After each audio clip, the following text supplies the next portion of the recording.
इंसाफ का कत्लेआम एक मर्तबा फिर हुआ है। और ये पिछले कुछ दिनों से आप उम्मे रुबाब केस के बारे में सुन रहे होंगे कि इसके मुतल्लिक काफ़ी बातें हो रही हैं। तो हम इस वीडियो में देखेंगे कि उम्मे रुबाब दरअसल केस है क्या, ये पूरा वाकया क्या हुआ, फिर जजमेंट क्या है, क्या लड़ाई थी उम्मे रुबाब के वालिद साहब की जो मुख्तियार चांडियो हैं और अहमद ख़ान चांडियो की। इस पूरी लड़ाई को भी देखेंगे और उसके आगे जो पाकिस्तान का निज़ाम इंसाफ है उस पर भी रोशनी डालेंगे। सबसे पहले तो शुरू करते हैं हम उमर रुबाब के जो वालिद साहब, उनके दादा और उनके चचा का कत्ल हुआ है वो कैसे हुआ।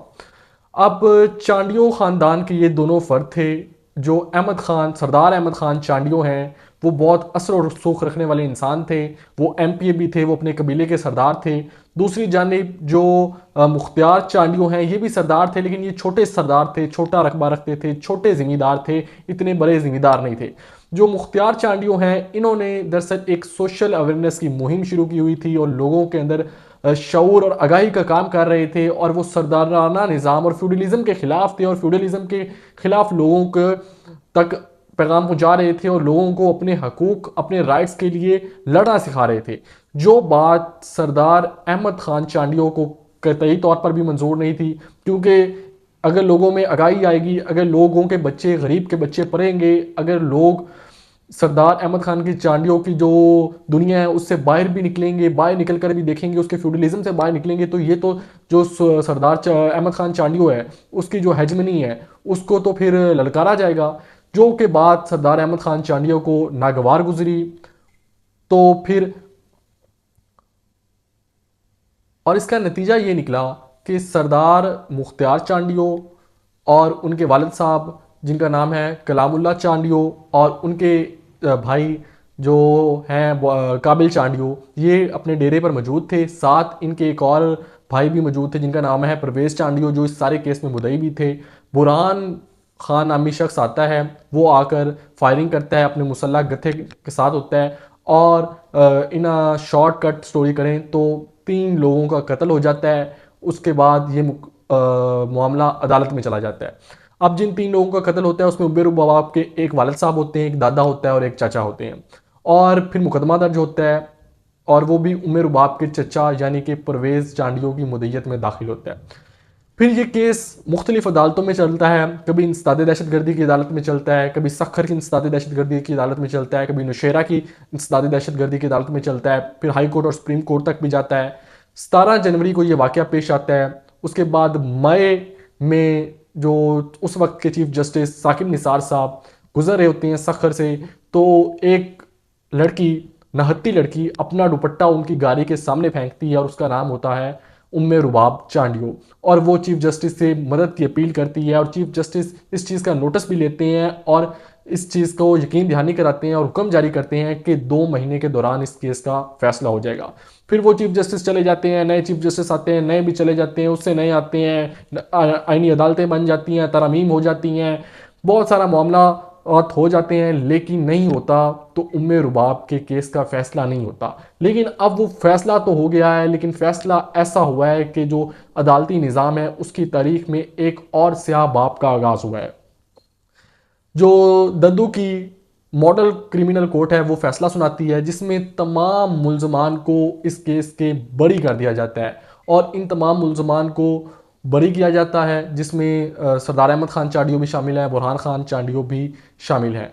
और जब बरी किया जाता है तो उसमें फ़ैसले में जो बातें लिखी जाती हैं वो आपके सामने रखते हैं। सबसे पहले तो लिखा जाता है कि जो इस केस में एफ़आईआर है वो बहुत लेट दर्ज हुई, 16 घंटे की तखीर के बाद एफआईआर दर्ज हुई, जिससे ये जाहिर होता है कि ये प्लानिंग की गई थी इस टाइम के दौरान और प्लानिंग के तहत जिन लोगों को नामजद किया गया उनको पंसाने की कोशिश की गई है। यानी कि आप अंदाज़ा लगाएं कि इतने बड़े वडेरे के ख़िलाफ़ जब एफआईआर दर्ज करवानी है तो वो एफआईआर दर्ज फ़ौरन कैसे हो सकती है, जब निज़ाम भी वो हैं, वहाँ पे हुकूमत भी वो हैं, सरकार भी वो है, हर चीज़ ही वो है, तो फिर वहाँ पे एफआईआर दर्ज कैसे वक्त पे हो सकती है। ये तो जज साहब के साथ से सवाल होना चाहिए। खान और आइनी शाहिदीन थे वो इंडिपेंडेंट नहीं थे और वो उस वकूवे से जो ब्लड रिलेटिव्स थे उनके अलावा कोई भी जो इंडिपेंडेंट गवाह और आइनी शाहिदीन अवेलेबल नहीं था। तो जज साहब सरकार भी उनकी, हुकूमत भी उनकी, वहाँ कौन जुर्रत कर सकता है, कौन ये गुस्ताखी कर सकता है, कौन आम इंसान ये गुस्ताखी कर सकता है। वो जहाँ पर वो 3 लोगों को, जो अपने ख़ानदान के लोगों को, वो अपनी ही बरादरी के लोगों को, वो भी सरदार थे, उनको वो गोलियों की भेंट चढ़ा देते हैं। तो कोई आम आदमी कैसे आकर गवाही दे सकता है इतने हाई प्रोफाइल केस में। इसके साथ साथ जो लेबार्टरी की रिपोर्ट्स थी उस पर शको शुबात का इजहार किया जाता है। लेबार्टरी की रिपोर्ट्स तो पूरे पाकिस्तान को इल्म है किस तरह बनाई जाती हैं। इस पर फैसल वाबड़ा साहब टीवी पर आकर बता चुके हैं कि किस तरह साबिक सियासतदानों की जब मेडिकल रिपोर्ट्स की ज़रूरत होती है तो बनाई जाती हैं। तो ये सारा मामला था जिसमें जो फैसला सुनाया गया और इसमें मुलजमान को बरी किया गया। दरअसल ये 2 पाकिस्तान हैं, एक पाकिस्तान नहीं। एक अमीर का पाकिस्तान, एक गरीब का पाकिस्तान। एक ताकतवर का पाकिस्तान, इशराफिया का पाकिस्तान, और एक कमज़ोर का पाकिस्तान। एक के पाकिस्तान में इस्लामाबाद के जज का बेटा, जो कि कम उम्री में ड्राइविंग कर रहा होता है और उसके पास लाइसेंस भी नहीं होता, वो 2 खवातीन को अपनी गाड़ी के नीचे कुचल देता है और 5 दिनों के बाद सुलह हो जाती है। एक तरफ परवेज अचकजई साहब, जो अपनी गाड़ी के नीचे एक वार्डन को दे देती हैं और उस वार्डन का कुछ नहीं बनता। और दूसरे पाकिस्तान में और दूसरे अदालती निज़ाम में जहाँ पर 1000 का धनिया चोरी करने का केस पहले डिस्ट्रिक्ट कोर्ट में चलता है, सेशन कोर्ट में चलता है, फिर हाई कोर्ट में चलता है और फिर सुप्रीम कोर्ट में जाकर जमानत होती है। इसी अदालती निज़ाम में जहाँ पर अडियाला का एक कैदी, जो कि कैंसर का मरीज था और 4th स्टेज का उसको कैंसर था, वो सुप्रीम कोर्ट से दरख्वास्त करता है कि उसको इलाज के लिए बाहर आने दिया जाए, और 1.5 साल बाद उसकी दरख्वास्त को समाअत के लिए मुकर्रर किया जाता है और तब तक वो शख्स मर चुका होता है। यहाँ पर रमज़ान आर्डिनेंस के नाम पर मजिस्ट्रेट साहब 6 दिन के लिए कैद सुना देते हैं, लेकिन दूसरी तरफ 3-3 कत्ल करके भी अगर आपके पास हुकूमत है, आपके पास शराफिया हो, आप फ्यूडलिस्ट लॉर्ड हो और आपके खिलाफ कोई उठता है, आप उसको कत्ल भी कर दोगे, तो ये अदालती निज़ाम आपको शेल्टर प्रोवाइड करेगा। ये निज़ाम फिर आपको बिल्कुल बच्चों की तरह बचा कर निकालेगा और फिर आप हवाई फायरिंग करते हुए अपना जश्न मनाते हुए जाएंगे और पूरी दुनिया को बताएंगे और उस जज साहब को भी बताएंगे और अदालतों को भी बताएंगे और हुकूमतों को भी बताएंगे कि ये देखें, हम कत्ल करने के बाद भी उसी ज़ोर शोर के साथ फायरिंग करते हुए जा रहे हैं, तो लिहाजा आज से पहले जो हमारे खिलाफ आवाज़ उठा रहा था अब वो आवाज़ भी ना उठाए। लेकिन इस सारी कहानी में जो एक किरदार इस्तकामत और बहादुरी और ना डर किरदार था, वो उमेर बाप का किरदार था। उमेर बाप, जिनके दादा, वालिद साहब और चचा कत्ल हो चुके थे, वो तब जब ये कत्ल हुआ तो लॉ की डिग्री हासिल करी थी और फर्स्ट ईयर में थी।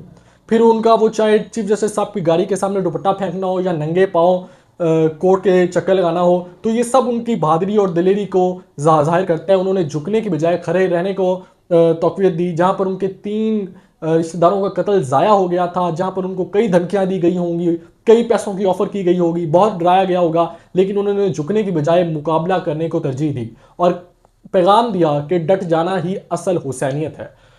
तो ये सारा केस था उमेर बाप का। उम्मीद है कि आइंदा आने वाली नस्लें जो हमारी हैं वो एक बेहतर पाकिस्तान देख सकें और एक बेहतर अदालती निज़ाम देख सकें। इसी उम्मीद के साथ मुझे दें इजाज़त। अल्लाह निगहबान।